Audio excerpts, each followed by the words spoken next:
Good morning, everyone. Let's begin the day by giving charity. Charity saves from everything bad, even from death.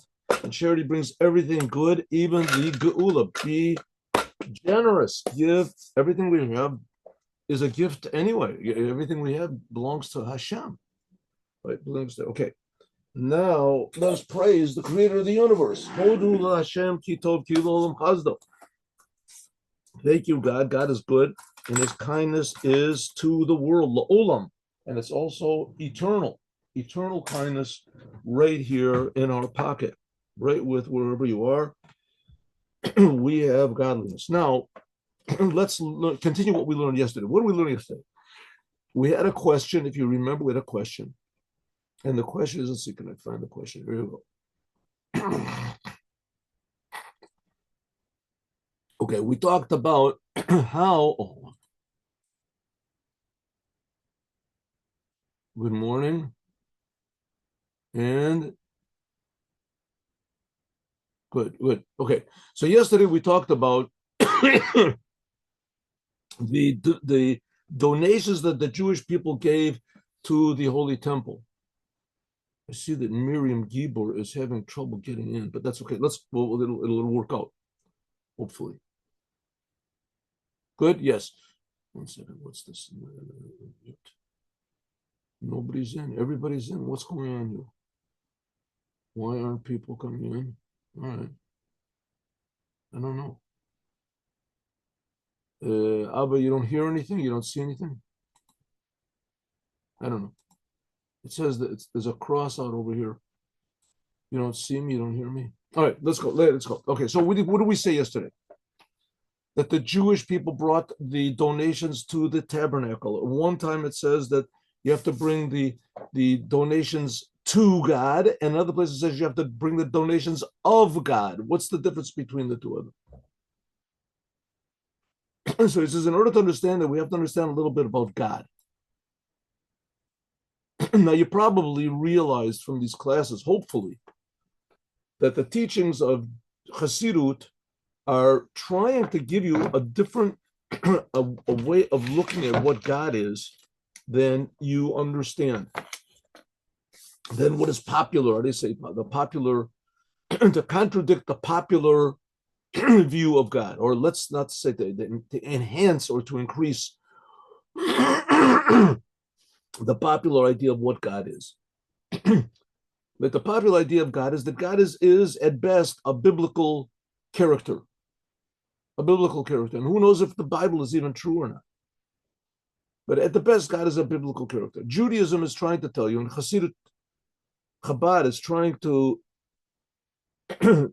stress this, that God is creating you. God is creating you. And it's true, God is also a biblical character. There's no doubt about it. God creates the world. God speaks to Adam. God gets angry when Adam eats from the tree.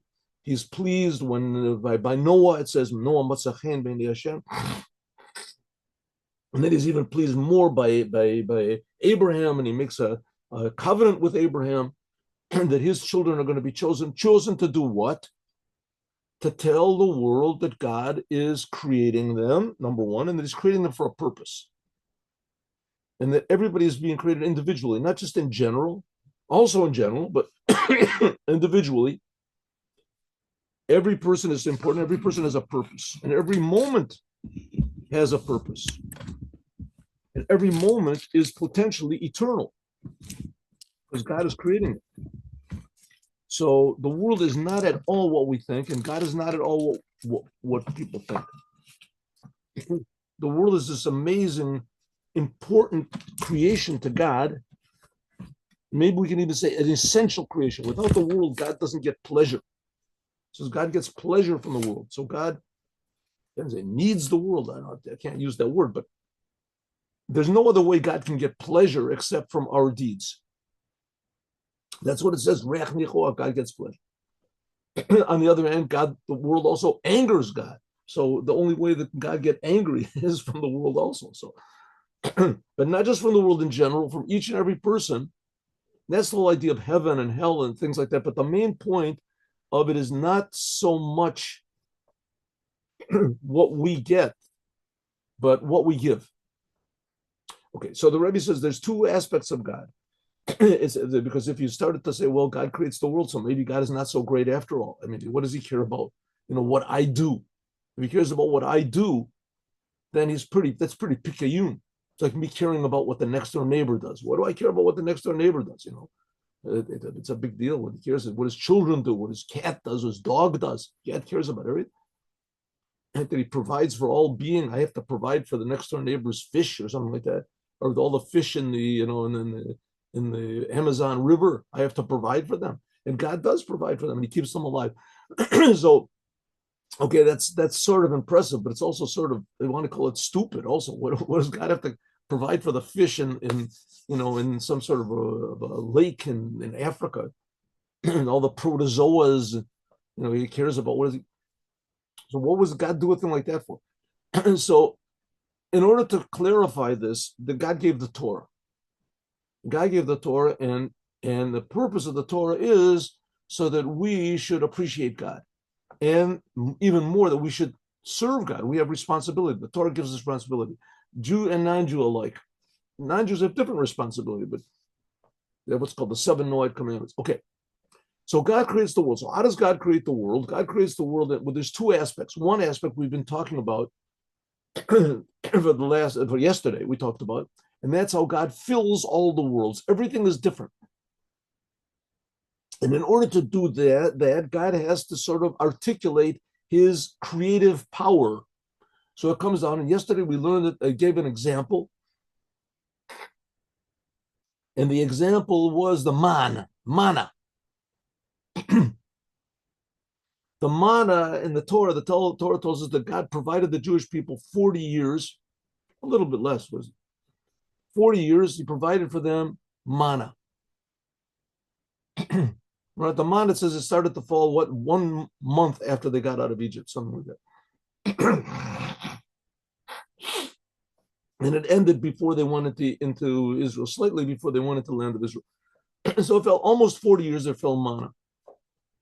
Now it says about the manna that the angels also eat it. It says lechem, what is it? Lechem Elokim ochel ish. Where is it? It says. It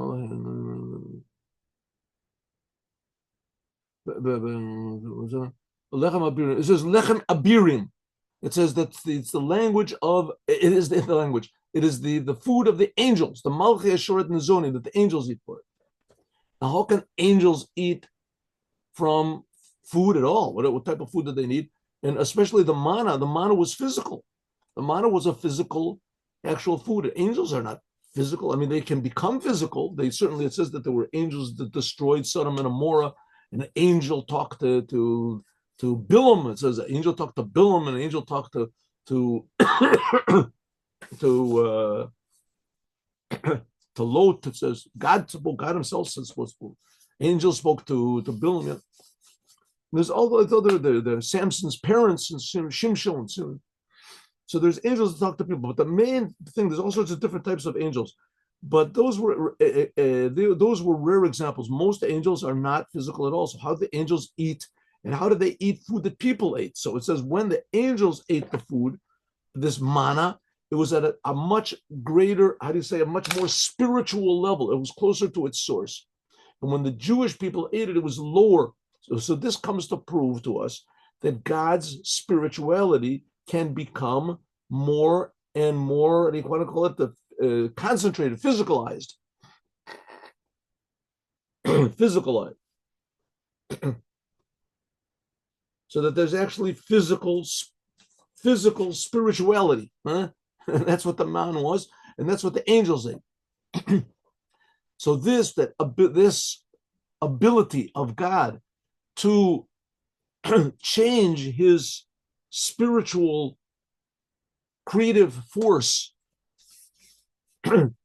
from a higher level to a lower level of spirituality, in other words, to more and more physicalize it.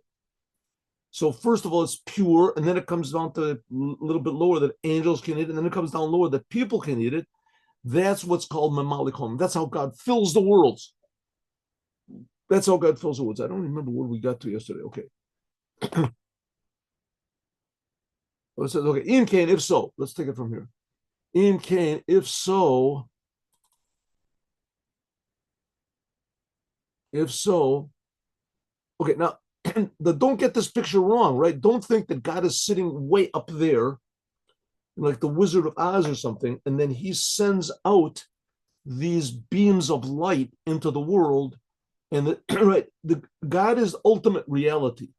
All these beams of light and creative forces and power and everything, those are just aspects of God's reality. I don't want to say the word it's within God, because that is really very misleading, but maybe it's the best way to say it. So God is ultimate reality, and these things are the, maybe you could take, let me give an example. I'll make up this example. Like you have in university, you have a lot of what do you say, fields you can go into. One of the fields that says mathematics. Right, there's mathematics. Within mathematics, there's also algebra, and there's the trigonometry, and there's, okay, let's take mathematics. Take 2 and 2 is 4.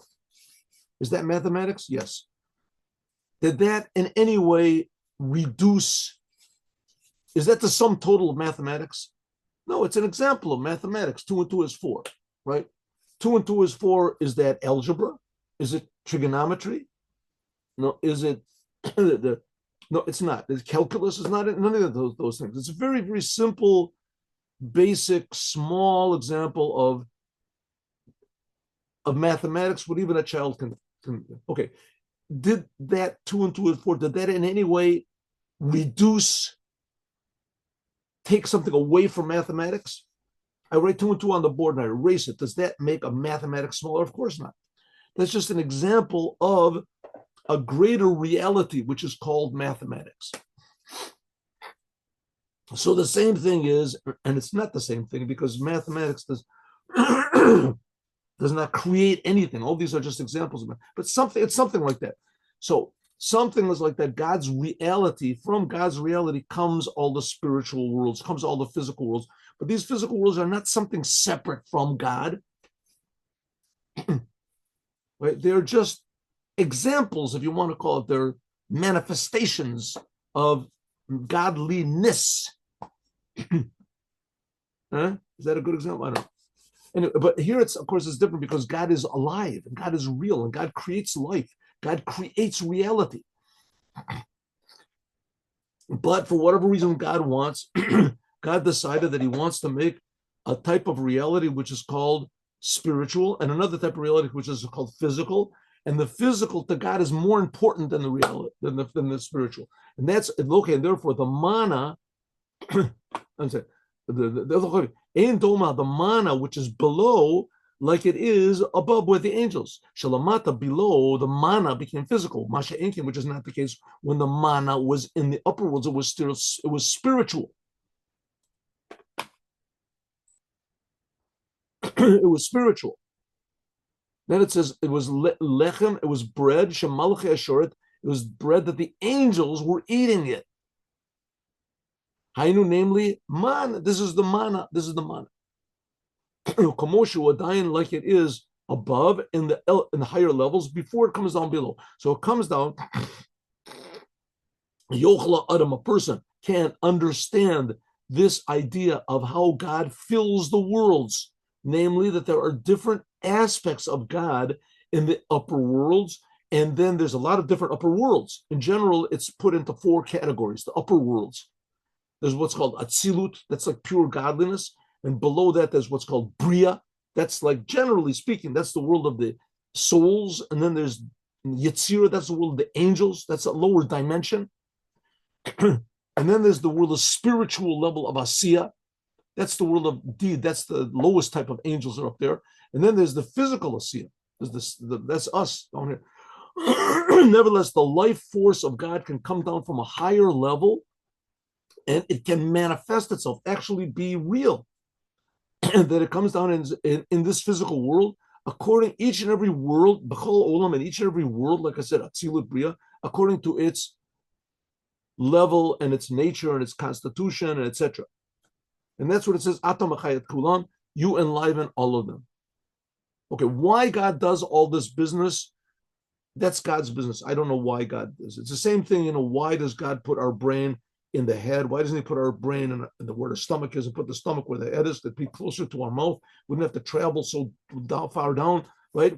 And then he put our nose where our lungs are so that we can just breathe, freely, and put 4 eyes in the back of the head and in front of it. Why God doesn't do that, I don't know. Nobody knows, but if a child is born and God forbid, and his brain is where his stomach is and his stomach is where his mouth is, he's got big problems. So you can say, why? The God can do what he wants to. What's the big problem? But there's God decided that this is what reality is. And we're just studying it. We're studying it.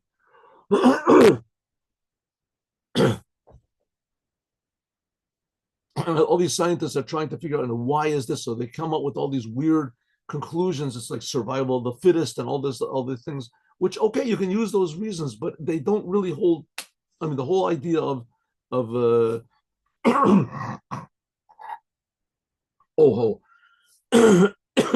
excuse me.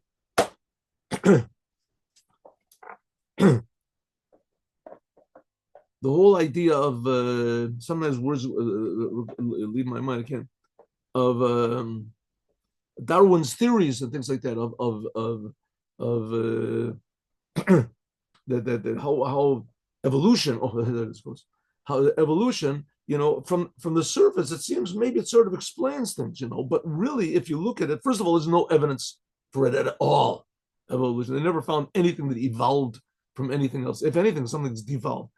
But even more, it's coming to try to put logic to a thing which really hasn't got any logic behind it. Why is God creating? And it doesn't explain, how things exist. Forget about the form they take. How do things exist? Where does existence come from? That's only okay. So here the Rebbe is talking about existence. The Rebbe is talking about existence. He's saying that God creates all existence, and he creates existence in different forms. And there's a spiritual form and a physical form. Okay, let's go. He gives another example about how fruits grow and etc. But let's skip. That's what's called how God fills the worlds.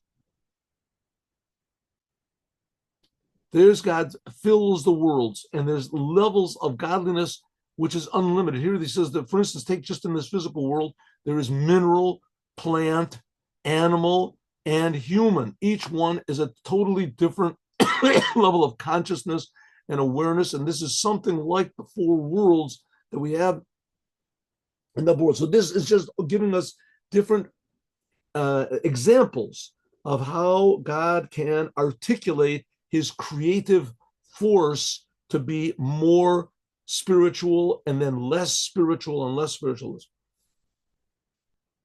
That's how God fills the world. Now, there's another aspect of God, and this is like closer to God's essence. That's what's called how God surrounds the worlds. God surrounding the worlds, this is how God is above the world, so to speak, how God is before he creates the world. Now, I know we talked about this before, and we'll talk about it again, but God,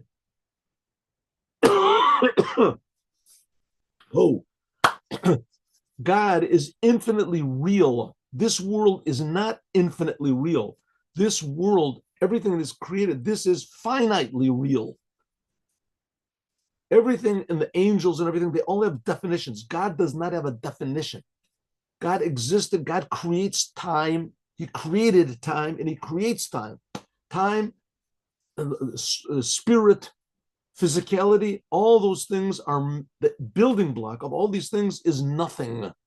Nothing. All the atoms in the world, all the energy in the world, all the spirituality in the world is made from nothing. Nothing. When God started creating the world 5,786 and a half years ago, something like that, right?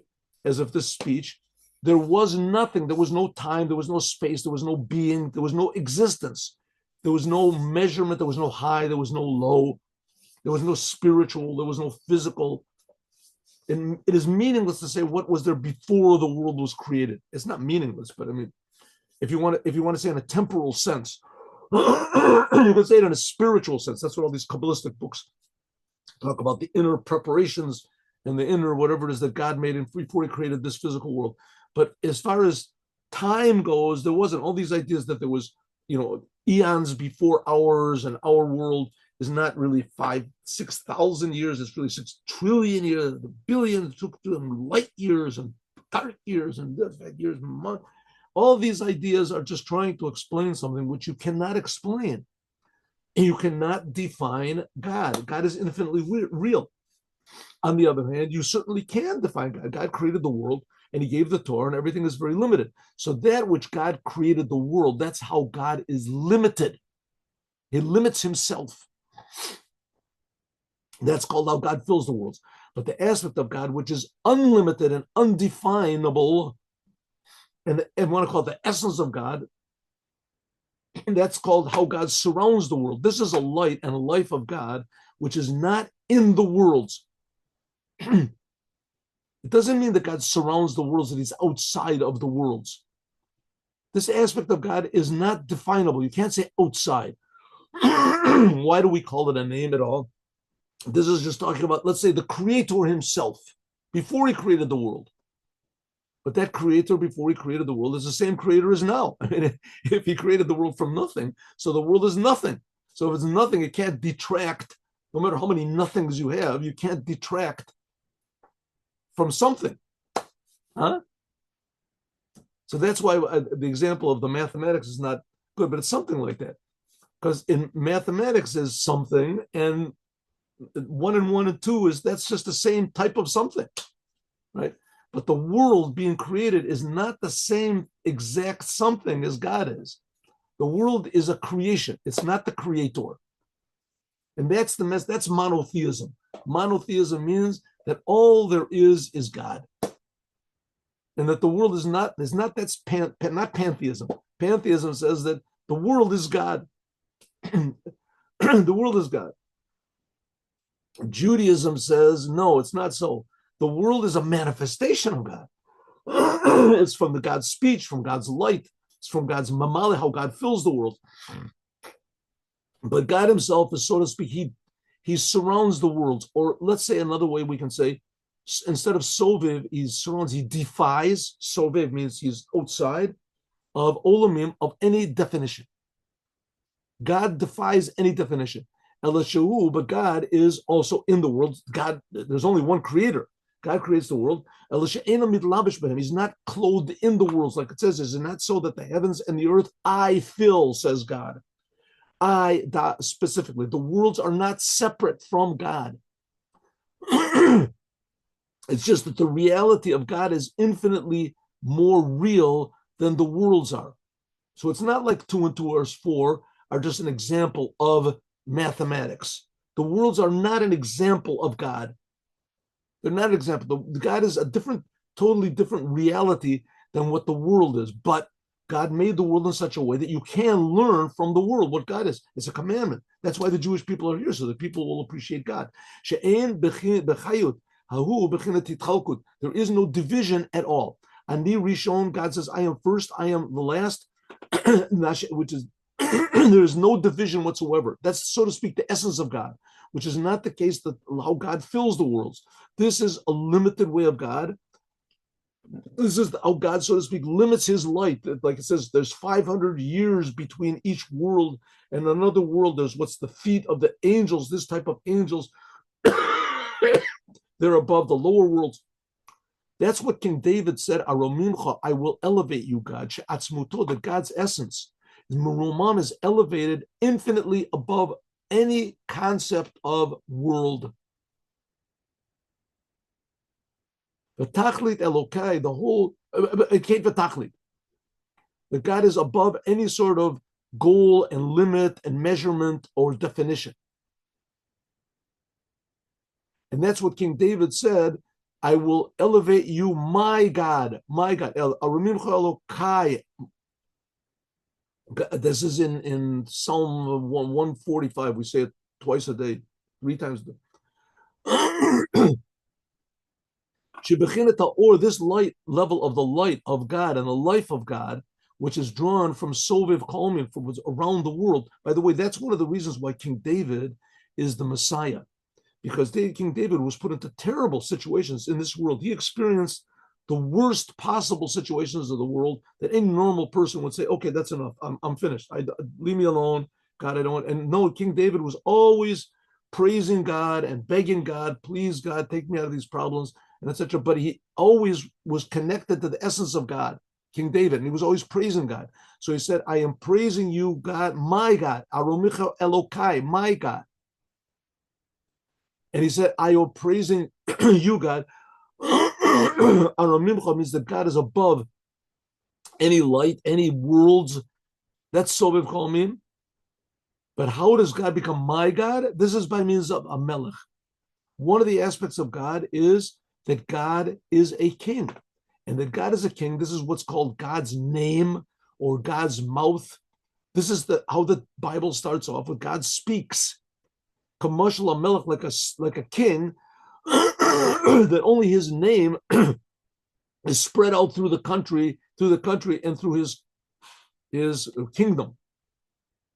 This name of God, this comes from what's called the king himself, Sovev Kalmi. How God surrounds the worlds. This is that from this aspect of how God surrounds the world, there's another aspect of God that's called Malchut, how God is the king and he fills all the worlds. That's why it says in Zohar that the secret of the 10 Sfirot is the secret of faith. Because if you don't think that there are 10 Sfirot, that the God has a personality, then you're on the borderline of idolatry. You make God separate from the world. And it comes out that there's like two domains, Shtei Reshuyot, that's idolatry. There's God and there's the world. But the fact of the matter is that God's essence is above all of the worlds. It creates this aspect of how God fills the worlds. This is by how do we reveal the essence of God in the world? That's by the Jews. So here we go. This is the weird part about it, right? So the weird part about it, the world is really made from nothing, right? It doesn't really exist, and the God is creating it. But by means of God's essence, and God's essence, that's the Torah. God's essence is the Torah. You would think that God's essence is just this big white light that just wipes everything out. Like we just said, there's no definition. There's no definition. It's right. There is no definition. God is not defined and limited that he must be unlimited. So that's the whole idea of what the Torah is. The Torah comes from the essence of God. That's this idea of how God surrounds the worlds.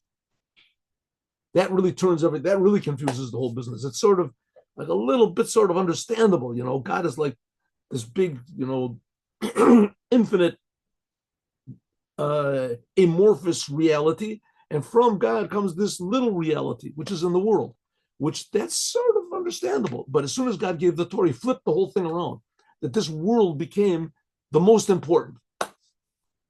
And that's what it means. God is a king, and the king can't be a king without a people. And that's what King David said.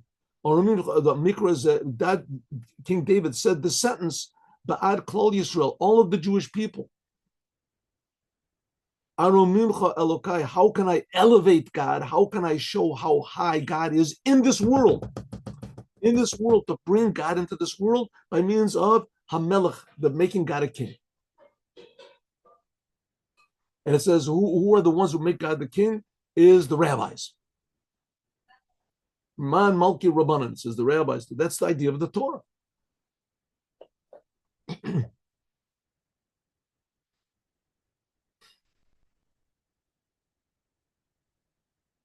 Okay, so God is really doing the whole business. Let's just do a couple more sentences. That's the whole idea of this level of how God surrounds the worlds. In this case, we're saying this aspect of God surrounding the world, that's the essence of God. There's only two aspects. There's other Maimorim and things, especially by our Rebbe, that he talks about the essence of God, which is higher than this, but we'll talk about that. That, in a way, is how the Jewish people are higher than the Torah. Okay, but let's not jump the gun. Here we have two levels. The essence of God, which is called how God is above the world, surrounding the worlds. He's not defined by any world. And then there's how God fills the worlds. That's what's called God's kingship. And the idea, of course, of the Jewish people is to unite them, to reveal that it's all one, that the world is not a contradiction to God, exactly the opposite. The world comes to be the ultimate expression of God.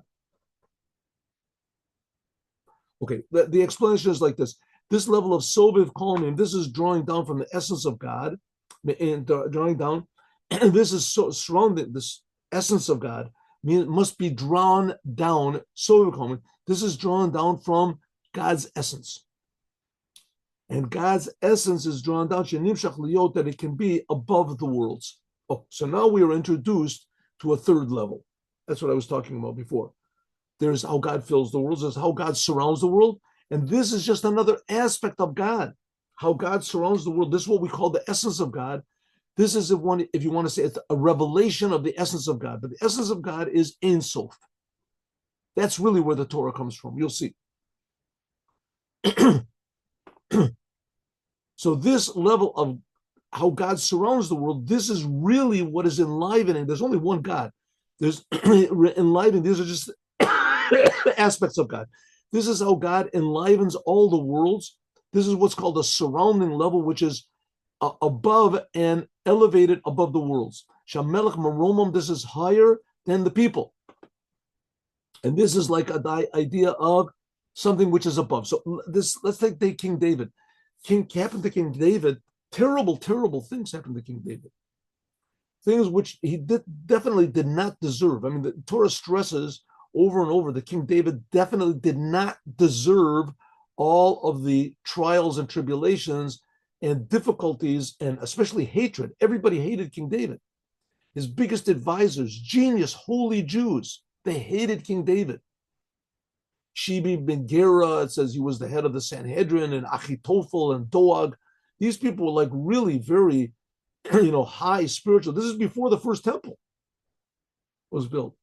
These people are really tremendously spiritual, if you want to call it godly people. And they hated King David. They wanted to kill him. His own children wanted to kill him. And nevertheless, King David realized that all of this, he didn't understand it. It's not understandable. But he realized it all came from God, and that part of it was so that he would pray to God to stop it. And that's when David was a fighter. So King David was bringing godliness down into all of the difficulties and frustrations and pain and trouble of the world. By means of doing this, this is elevating God. This is elevating God. Something that, so to speak, God can't do himself.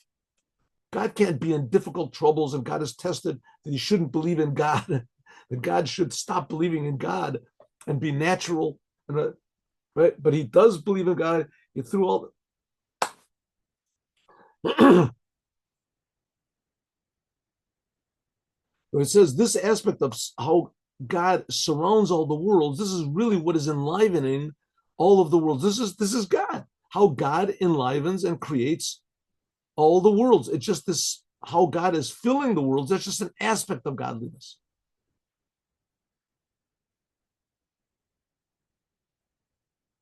That's why it's called Sovev Kalomim.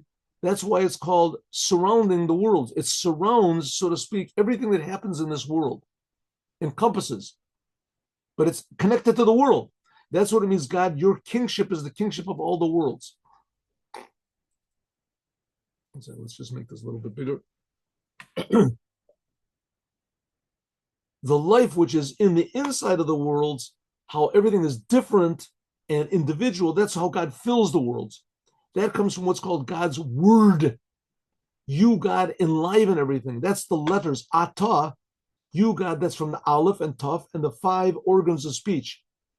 And the 5 organs of speech, the 5 organs of speech are the tongue and the lips and the teeth. There's different letters that come from the tongue, lamed, and from the lips, pi, and from the teeth, s, right, and the palate and the throat.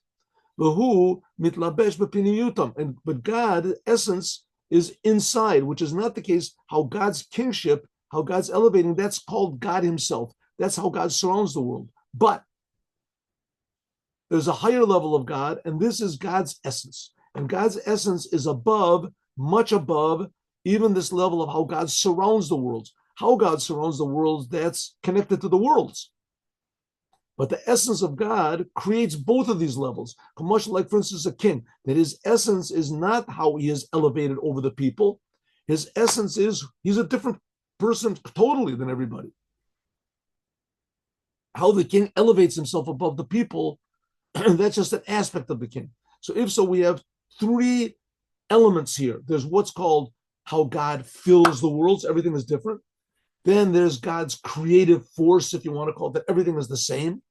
And then there's the essence of God. That these other two, how God surrounds the worlds and fills the world, those are aspects of God. That's what King David said. I will elevate you, God, the king. This idea of elevating God, that's how God surrounds the worlds, how everything is equal.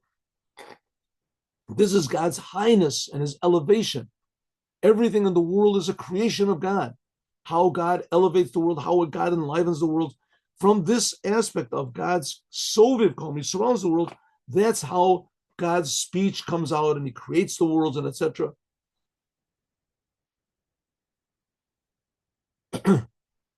That's what King David said. I will elevate you. What does it mean? I will elevate you. I will reveal your highness, God, that you are not part of the worlds at all. You are totally above them. That's Sovev Kolmi. That's how God surrounds the worlds.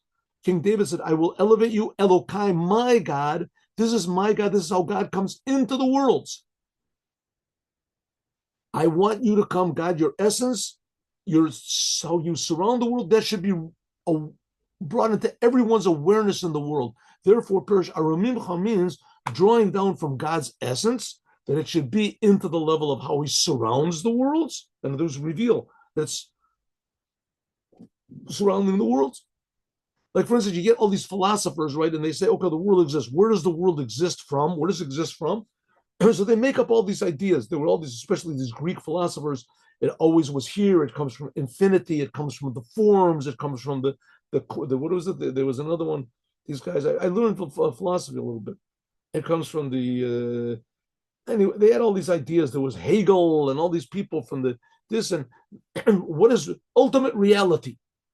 What is ultimate reality? So they made up these things of what ultimate reality is before. It always existed. There was always, there was another word for it. What was it called? The monads and the forms and the things. They made up these ideas of what these things are called, right? Of what the source of all being comes from. Also, so the Rebbe is saying you got a good point. You know, all being does come from a source. It comes from a source, but that source itself also has a source. The source of the world, that's what's called how God fills the world. The source of the world, that's how God surrounds the world.